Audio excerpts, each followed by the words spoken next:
Wait! Don't kill me, I surrender! Tell me where the Quarian is, and I won't have to shoot you in the kneecaps. She's not here. I don't know where she is. That's the truth. He's no use to you now. Let me kill him. Wait! I don't know where the Quarian is, but I know where you can find her. The Quarian isn't here. Said she'd only deal with the Shadow Broker himself. Face to face? Impossible. Even I was hired through an agent. Nobody meets the Shadow Broker. Ever. Even I don't know his true identity. But she didn't know that. I told her I'd set a meeting up. But when she shows up, it'll be Saren's men waiting for her. Tell me where that meeting is before I blow your lying head off. Here on the wards, the back alley by the markets. She's supposed to meet them right now. You can make it if you hurry.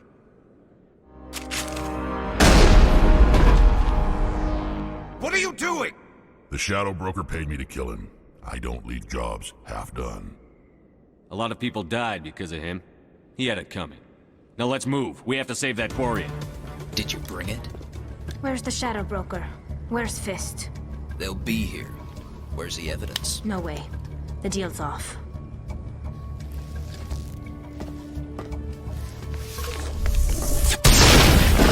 Fist set me up. I knew I couldn't trust him. Were you hurt in the fight? I know how to look after myself. Not that I don't appreciate the help. Who are you? My name's Shepard. I'm looking for evidence to prove Saren's a traitor. Then I have a chance to repay you for saving my life. But not here. We need to go somewhere safe. We could take her to the human embassy. Your ambassador will want to see this anyway. You're not making my life easy, Shepard. Firefights in the wards, an all-out assault on Korra's den. Do you know how many... Who's this? A Quarian? What are you up to, Shepard? Making your day, Ambassador. She has information linking Saren to the Geth. Really? Maybe you better start at the beginning, Miss... My name is Tali. Tali'Zorah Naraya. We don't see many Quarians here. Why did you leave the flotilla? I was on my pilgrimage. My rite of passage into adulthood. Tell us what you found. During my travels, I began hearing reports of Geth. Since they drove my people into exile, the Geth have never ventured beyond the Veil. I was curious. I tracked a patrol of Geth to an uncharted world. I waited for one to become separated from its unit. Then I disabled it and removed its memory core. I thought the Geth fried their memory cores when they died. Some kind of defense mechanism. How did you manage to preserve the memory core? My people created the Geth. If you're quick, careful, and lucky, small caches of data can sometimes be saved. Most of the core was wiped clean, but I salvaged something from its audio banks. Eden Prime was a major victory. The beacon has brought us one step closer to finding the conduit. That's Saren's voice. This proves he was involved in the attack. Saren won't get out of this one. Wait, there's more. Saren wasn't working alone. Eden Prime was a major victory. The beacon has brought us one step closer to finding the conduit. And one step closer to the return of the Reapers. I don't recognize that other voice, the one talking about Reapers. I feel like I've heard that name before. According to the memory core, the Reapers were a hyper-advanced machine race that existed 50,000 years ago. The Reapers hunted the Protheans to total extinction, and then they vanished. At least, that's what the Geth believe. Sounds a little far-fetched. The vision on Eden Prime. I understand it now. I saw the Protheans being wiped out by the Reapers. The Geth revere the Reapers as gods, the pinnacle of non-organic life. And they believe Saren knows how to bring the Reapers back. The Council is just going to love this. This is a lot to handle. They might just ignore everything we tell them. No matter what they think about the rest of this, those audio files prove Saren's a traitor. The Captain's right. We need to present this to the Council right away. What about her? The Quarian? My name is Tali. You saw me in the alley, Commander. You know what I can do. Let me come with you. I'll take all the help I can get. Thanks. You won't regret this. I thought the Ambassador would be a little more grateful. He didn't even thank you. He's got a lot on his mind. Come on. Right Your behind. ship's amazing, Shepard. I've never seen a drive core like this before. I can't believe you were able to fit it into a ship this small. I'm starting to understand why you humans have been so successful. I had no idea Alliance vessels were so advanced. The Normandy's a prototype. Cutting-edge technology. A month ago, I was patching a makeshift fuel line into a converted tug ship in the flotilla. Now, I'm sitting on board one of the most advanced vessels in Citadel space. I have to thank you again for bringing me along. Traveling on a vessel like this is a dream come true for me. I had no idea you found ship technology so interesting. It comes with being a Quarian. The migrant fleet is the key to the survival of my people. Ships are our most valuable resource. But we don't have anything like this. We make do with cast-offs and second-hand equipment. We just try to keep them running for as long as we can. Some of the fleet's larger vessels date all the way back to our original flight from the Geth. I can't believe your fleet's still using ships that are 3 centuries old. They're constantly being repaired, modified, and refitted. They aren't pretty, but they work. Mostly. We've tried to make ourselves as independent as possible on the flotilla, grow our own food, mine and process our own fuel. But some things we just can't make on our own. A patch to maintain the hull integrity requires raw materials we just don't have. That's why our pilgrimages are so important. I want to know more about the pilgrimage. When my people reach maturity, we leave our birth ships and seek acceptance with a new crew. It's necessary to maintain genetic diversity among the fleet. But no ship wants to accept someone who will be a burden on them. So, to prove our worth, we embark on a pilgrimage. We set out alone, leaving the flotilla and our families behind us. We only return once we have found something of value we can bring back to the fleet. This is presented as a gift to the captain of the respective ship we wish to join. If the gift is accepted, we are welcomed into the crew. Can a captain choose to reject the gift? That doesn't happen often. Most captains are eager to increase the size of their crew. It increases their own standing in our society. Even when a gift is not particularly valuable, the captain usually accepts it of a sense of tradition. However, there is a stigma to presenting a substandard gift. It's not the best way to make a good impression on a new community. Most pilgrims don't return until they find something worthwhile. I can't believe they just send you off alone. It's not like they just cast us out. Before we leave, we are given lessons in how to survive outside the flotilla, and given gifts to help us on our journey. We also receive implants to fight off sickness and disease. Generations of living in an isolated and highly controlled environment have left our immune systems weaker than most. By the time we leave the fleet, we are well equipped for the pilgrimage. This is a rite of passage for all Quarians. If it were dangerous, our numbers would suffer. Virtually every pilgrimage ends with a triumphant return and the ritual presentation of the gift to one of the fleet's captains. I want to talk about something else. Like what? Tell me about your people. Our lives aren't easy. Resources are scarce, and we are constantly on the move. Everything we do must in some way contribute to the continuation of the migrant fleet. There are 17 million Quarians in the flotilla, and each of us relies on the others for survival. The bonds among my people are strong. Unfortunately, we have had to surrender many of the freedoms and civil liberties other species take for granted. What kind of freedoms? Well, it's illegal for parents to have more than one child. If our population grows too much, it would strain our resources to their breaking point. Of course, we also can't allow our numbers to become too few. If our population is in decline, the rule against single births is temporarily repealed. In extreme cases of population decline, incentives are even offered to encourage multiple births, though the Conclave hasn't had to take such measures in nearly a century.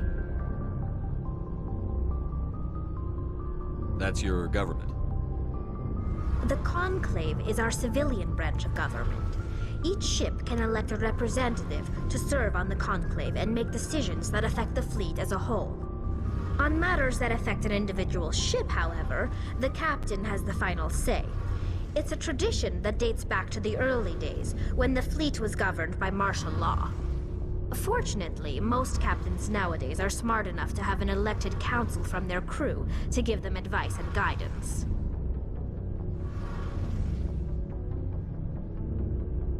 So ultimate power rests with elected officials.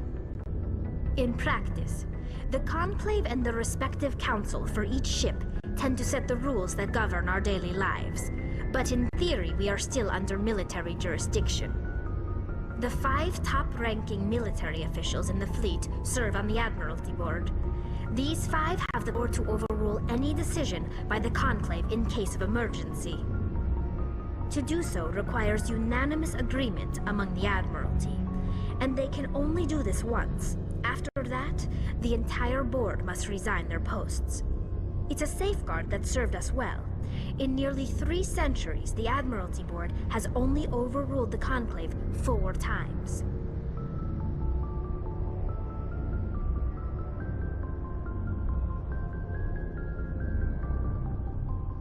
I should go. Oh, hello, Shepard. Are you okay? I don't know. Your ship is amazing, and your crew's been really great to me.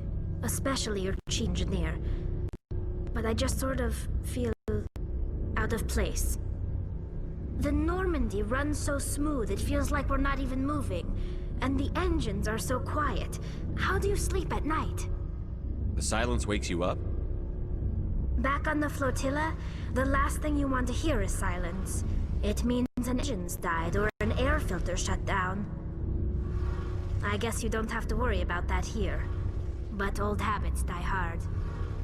But it's more just the silence. This ship feels so empty. It's like half the crew is missing. Back home, I couldn't wait to go on my pilgrimage. I couldn't wait to get away from the crowds. Now that I'm out here, I kind of miss them. Sometimes we don't appreciate what we have until it's gone. That's true. I'm starting to wonder if that's what the pilgrimage is really about. It's given me a whole new perspective on my people and our culture. You know, there's always a few who go on their pilgrimages and never return. I always assumed something bad happened to them, but maybe they just wanted a different life.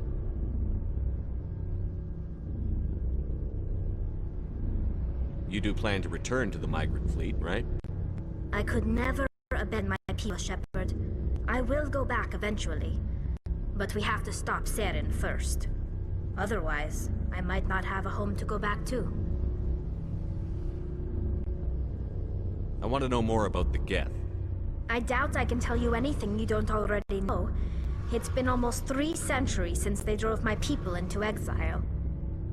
All I know is the story of their origins, what they were when we created them, and how they turned on us. Interesting. The Geth were originally created to serve as an automated manual labor force.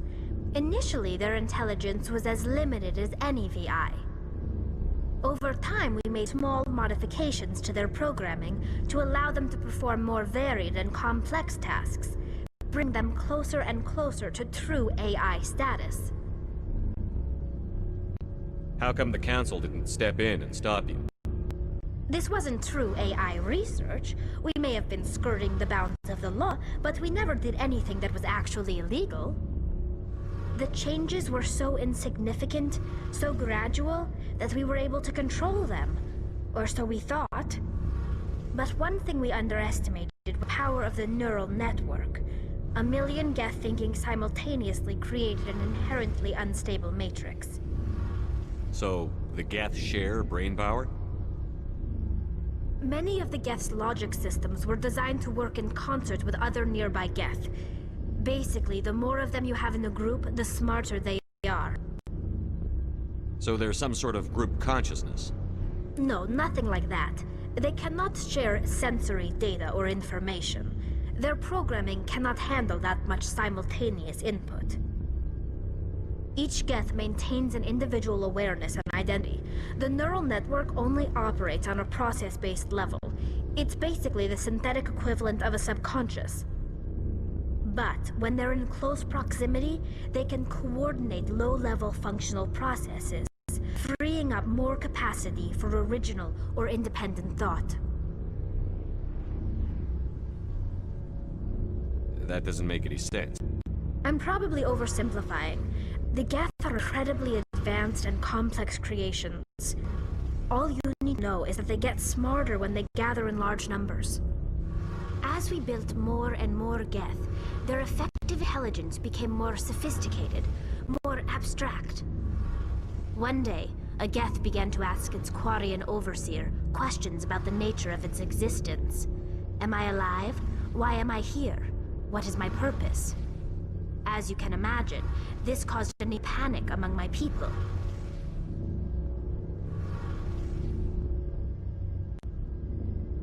I don't see what's so bad about those questions.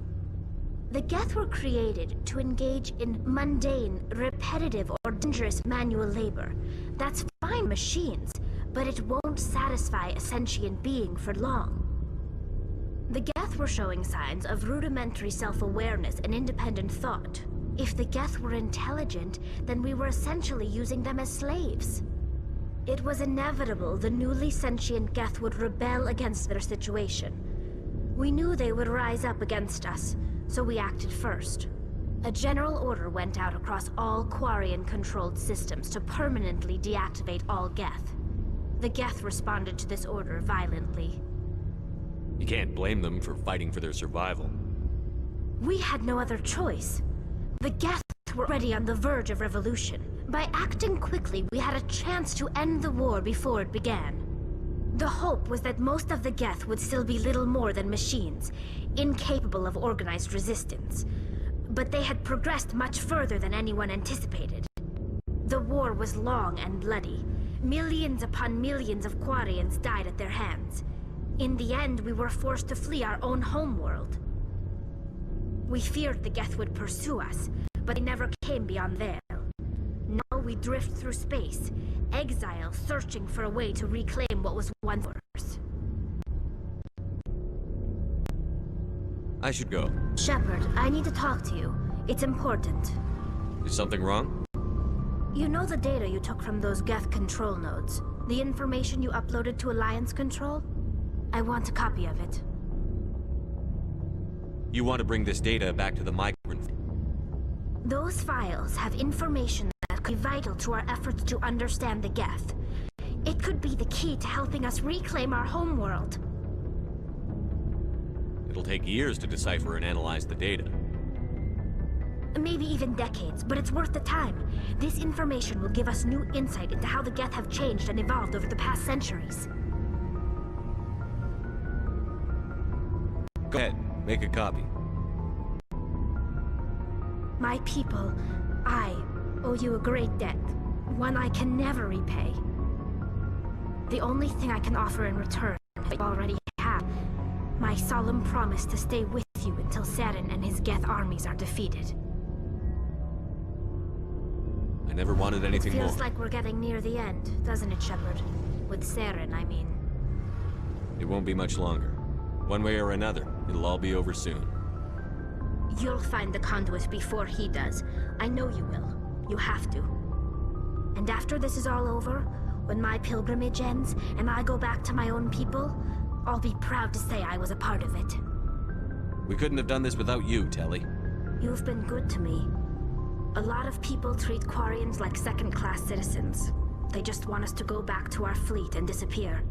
But you've treated me just like everyone else on your crew. Like an equal. That means a lot, and it says something about you. Whatever happens, I just want to say thank you for that. I'm going to miss you when you go back to your own people, Tali. That won't happen for a while yet. I'll be right here anytime you need me. I should go.